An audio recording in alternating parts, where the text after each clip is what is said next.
All right, everyone, welcome back to another episode of UpintheAir.stream. And in this episode, just like the title says, we are moving on to the next phase of our retro or improved, muchly improved Victron energy system here in our 23-foot Globetrotter. And if you haven't seen the previous videos, definitely go back into those as we show you some major improvements that we did when it comes to the DC system. And I'm going to show you just briefly down inside there some of the things, including the solar disconnect and other things that we've done to greatly improve our system. And what we're going to be doing is today, we are going to do this in phases as we've been doing all along. And I do apologize for the beeping in the back. That is the Servo GX. Down in that hole right there, that is alarming. As you can see it down there, it is in alarm mode because we have a low voltage. I had moved the Air.stream the other day and forgot to plug in the shore power, so we actually got down to about 20% power and or state of charge, that is, on the battery. So been a while since I did a video. We've been busy since then. We've bought a property in Florida and for an RV lot in Florida in Claremont, and so we're pretty excited about that. Be leaving here in a couple months to go back to that location, and so we'll definitely be doing a video and showing you guys the process that we went through to get an RV lot. So definitely subscribe and hit that like button if you like the video to see those episodes coming up as we discuss Claremont and the RV lot that we purchased and how we went about it and what your expectations should be. So getting back to the Victron, this is the Multiplus 2, and we are going to be doing a installation in the Globetrotter here that's a little different. And I know I've said that before than previous installations that I've ever seen. We are going to be putting the Multiplus in this cabinet here, and then we have two Epic batteries, EPOCH batteries, that are, one of them's going to go in there and one of them's going to go in there. So this has been a long time coming to get this all done. This is the twin bed version, and so this is the passenger side that we're looking at, and that is where all of this is going to be located.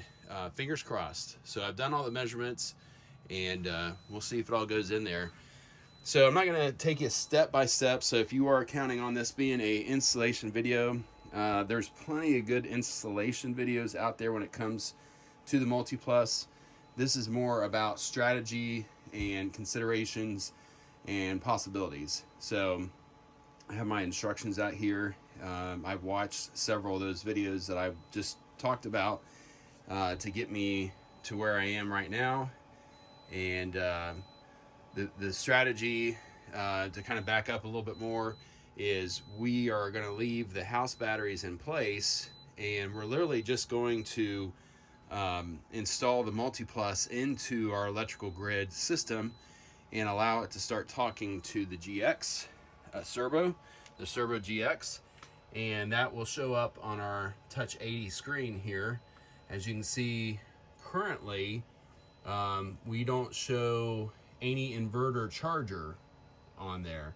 We show our solar alternator, which are DC to DC charger, how many DC loads and wattage that we have, and we also don't show any AC loads because we don't have communication of any of that. But that is going to change as we get this.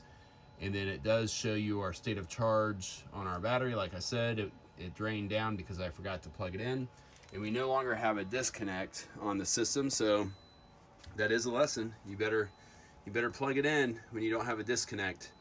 And as I had said in previous videos, I purposely did get rid of our disconnect at our door there, and I uninstalled that because, in my opinion, if you have a pet and you have one of the disconnects, it is a huge liability. So I did not want to take that chance, and so I will take matters into my own hand and my destiny into my own hand, whether or not I remember to plug in shore power. Obviously, if my pet was in here, if my dog was in here, that would definitely be something I would not forget to do.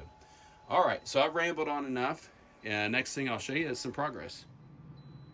All right, so we still have the low voltage alarm going off, so I do apologize.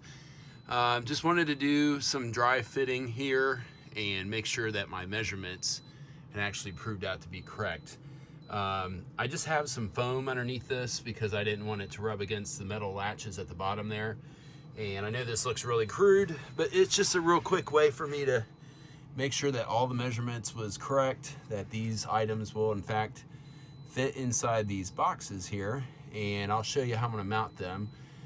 It's gonna be 80-20 on a rail, and this still has like another couple inches to go inside above the wire race track, you know, where we can run our wires, the chases at the bottom underneath here, and really hard to see, so I apologize. Okay, so moving on to the battery, and we're gonna check this compartment as well because they are the same size, but obviously we want to make sure that we're gonna get them both in there. We're gonna orient them where the two leads are, I should say where the two ends are kind of in line with each other, and then we'll tap off.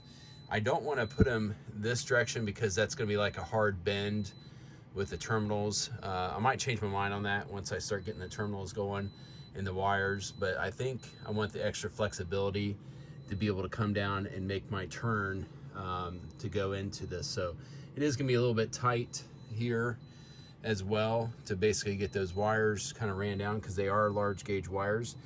And it might be even one of those things where I have to double up or double around. So we'll see how that goes. But that is going to be a little bit of a challenge of this is our wire routing. But there they are. They fit in there. Like I said, the foam is just to keep them from hitting the hinges here. So these are, as you can see, these are the Epoch batteries.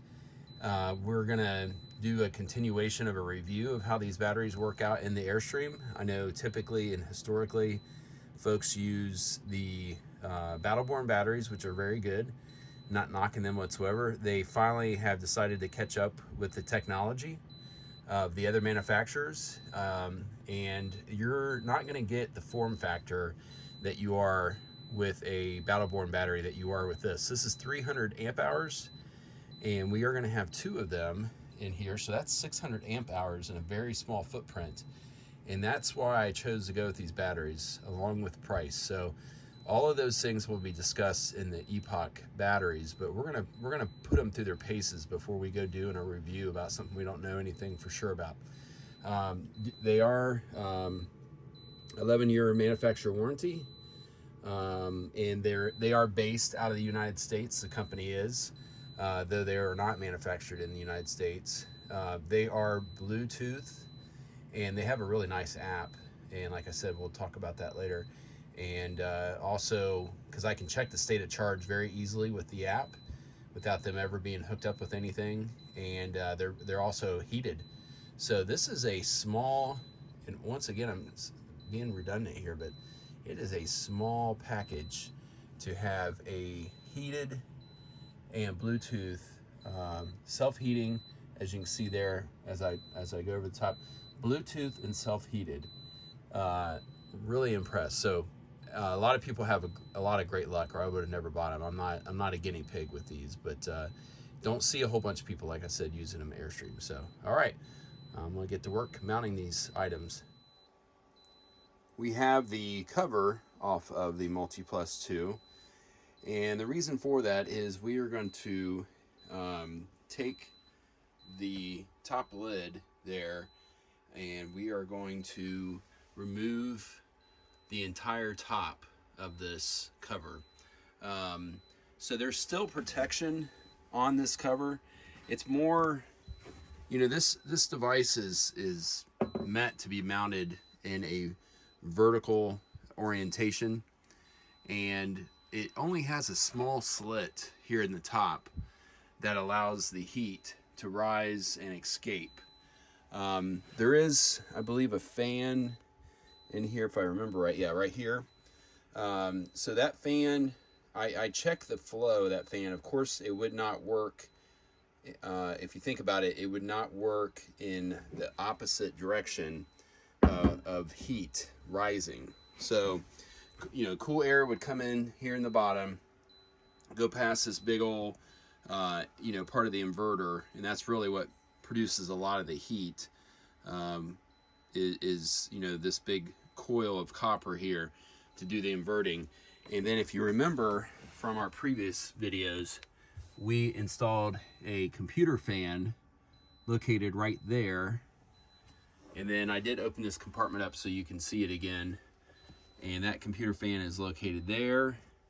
And then of course, if we didn't have the air going somewhere to get rid of this heated air, you know, it really wouldn't do much good. So that fan takes it into the front compartment of the Airstream, and then that front compartment is vented on the other side, as I showed you in the previous videos. That allows it to go into this side of the bed, and then there's actually, you know, there's vents, you know, or slots just like this on the other side. And so that hot air or warm air will actually somewhat have like a drying effect, especially with the Foley system underneath the mattresses. So it will actually even help more with the condensation. So that's a byproduct of this heat. But we need to be able to get all the superheated air, or not superheated, the warm air, I should say. As I was saying, the warm air from this location in the box, you know, into the compartment. So I think you guys get the idea of it. You know, kind of dumbed it down a little bit, a little too much really. But yeah, so, you know, I understand, like, obviously for safety reasons, they want this to be not weatherproof, but just, you know, basically dust and other debris. You know, these are installed in marine environments, and you would not want anything to basically fall down into this electric componentry. So this is really probably the best for form factor that they can come up with. Now we won't have that issue because this is a closed environment. In here, it is in fact encapsulated in this compartment. So we're gonna take our Makita metal saw, and we're gonna cut this lid off completely. Here is our top cut off on the inverter, and as you can see, it really opens up the top before it is all the way down here. You know what I mean? These ears actually catch before, and we're gonna reutilize these holes here to probably use our mounting, and then maybe use some self tappers at the other end. Or the other option is that we do have some very visible holes that would be like a wall mount setup that we can utilize here as well, and probably put some T-slots in our 80/20. So we'll see how that works out. It might be where we might catch it with the an angle. So we'll see how that works out.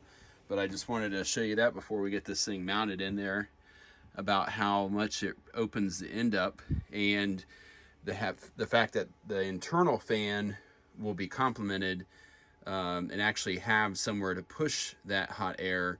And that is the thing to keep in mind. Like, you see all the time where folks will say, hey, you know, my inverter derates, because these units will derate themselves and give you less power if they are getting too hot. They have the ability to do that, to kind of keep themselves from overheating and destroying themselves. So they will not play nicely for you if that is the case.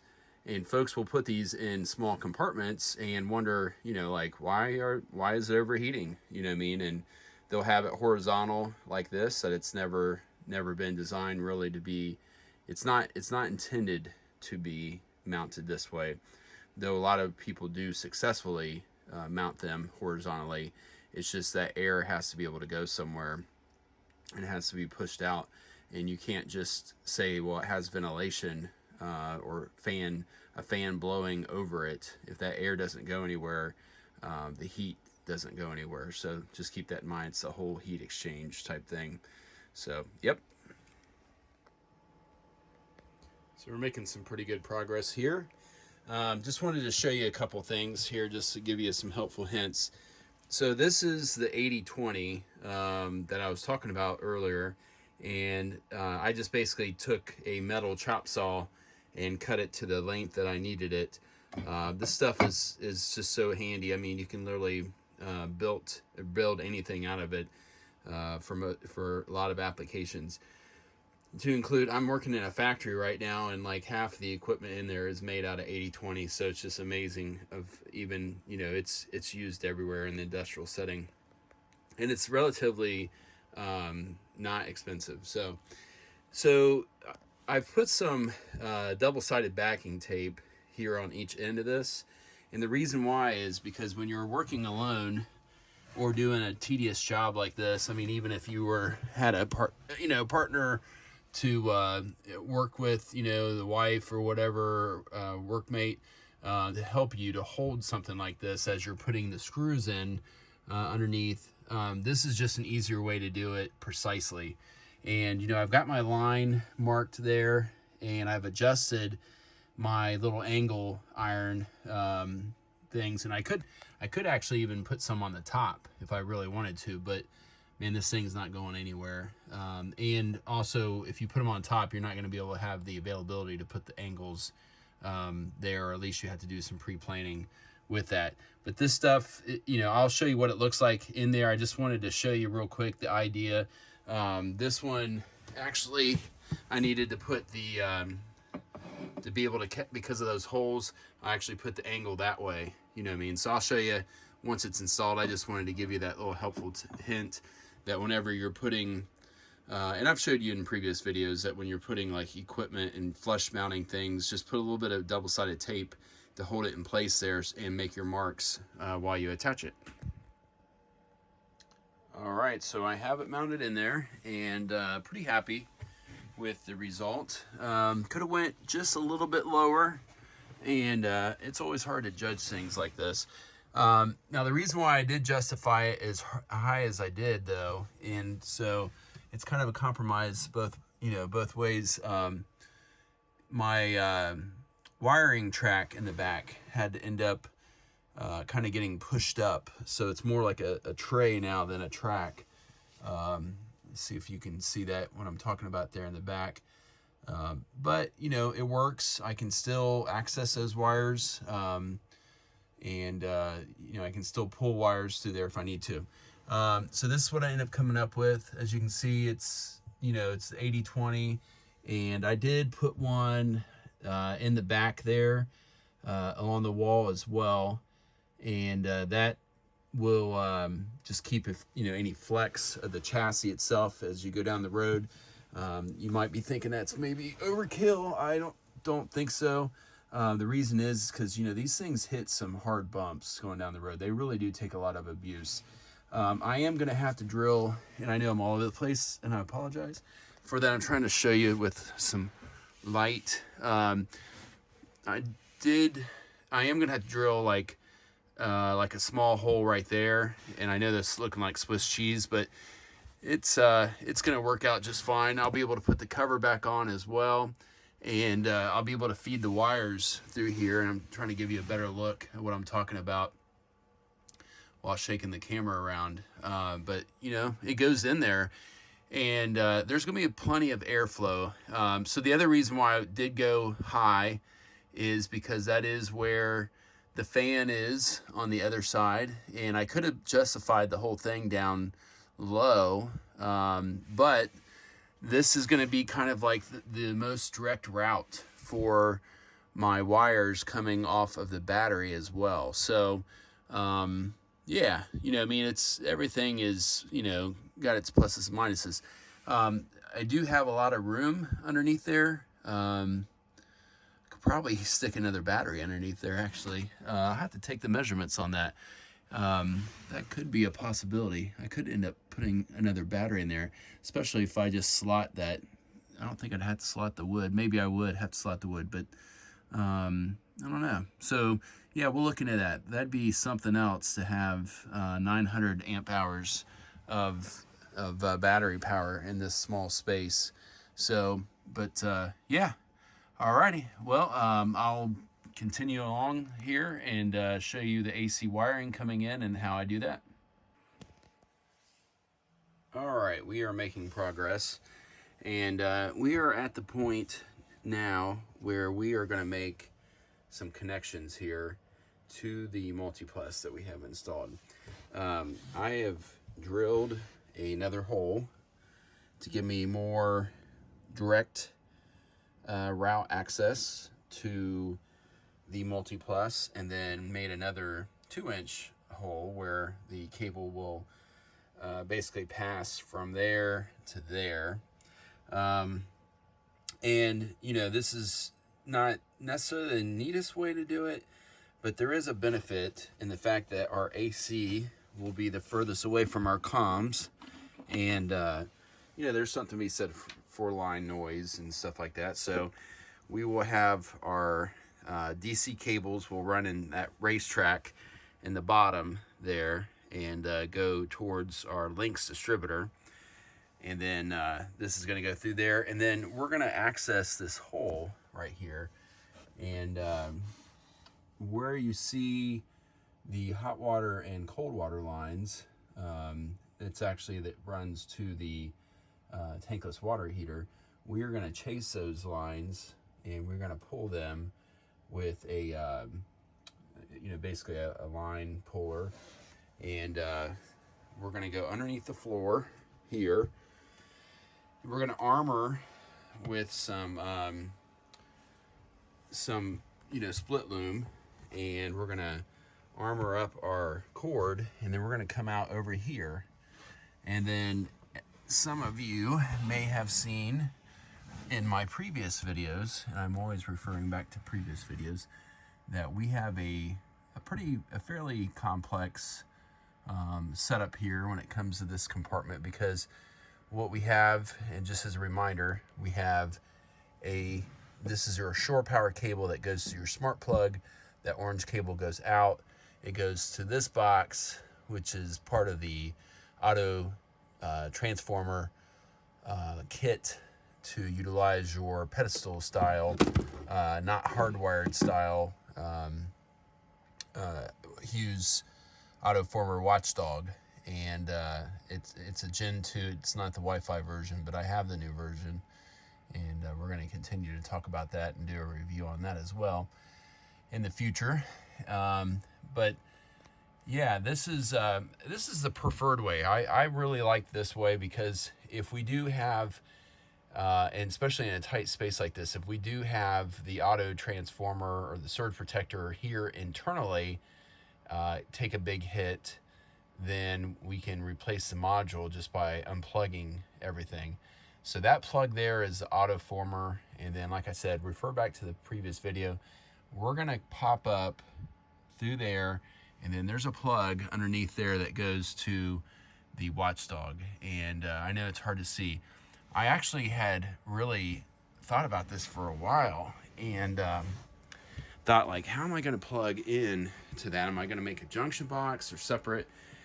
And then it dawned on me that I was super complicating the whole situation, and really all I needed to do was buy an extension or a section with a pre-wired RV 30 amp plug here, and just plug that in. And so this will plug right in to our Watchdog, and we'll run to the Multiplus, and then I'll show you here in a little bit. We're going to run another set of wire from the Multiplus, and then run right into our AC distribution, our WFCO distribution box.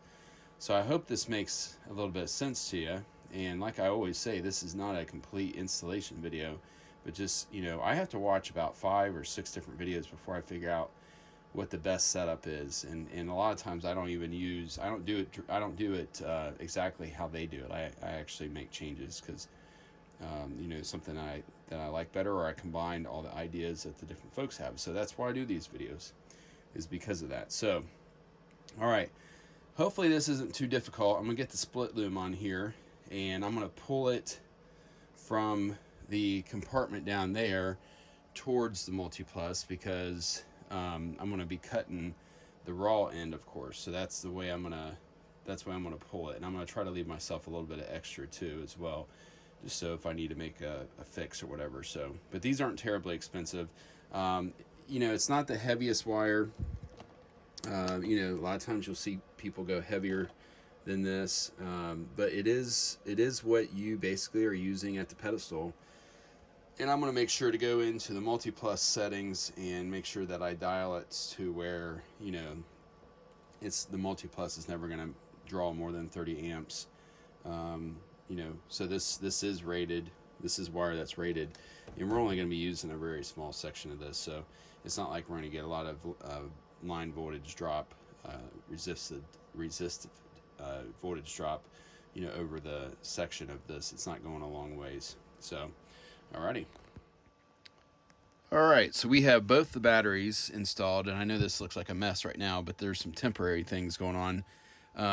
So it is in the middle of winter, and the temperature is going to drop again here in Ohio. And so my concern is that, being that these are self-heating batteries, that they will draw a pretty good amount of juice, amperage out of the batteries, and maybe, you know, put them in a state of charge that would be dangerous to the health of the batteries. So I had purchased these small Victron Energy 1.1 amp basically battery tenders for my tractor and mower, and so they are serving double duty right now.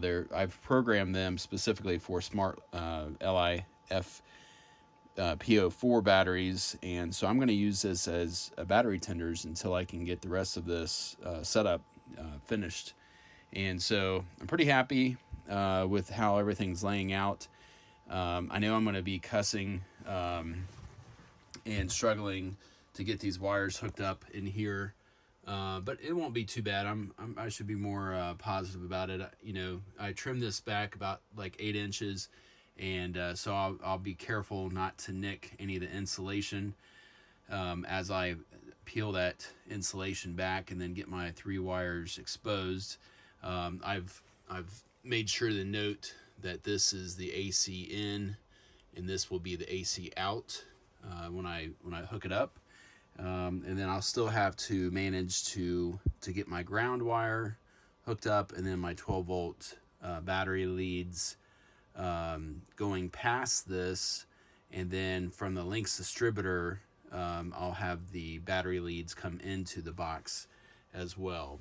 So yeah, a little bit of work to be done yet, but definitely it is coming along nicely.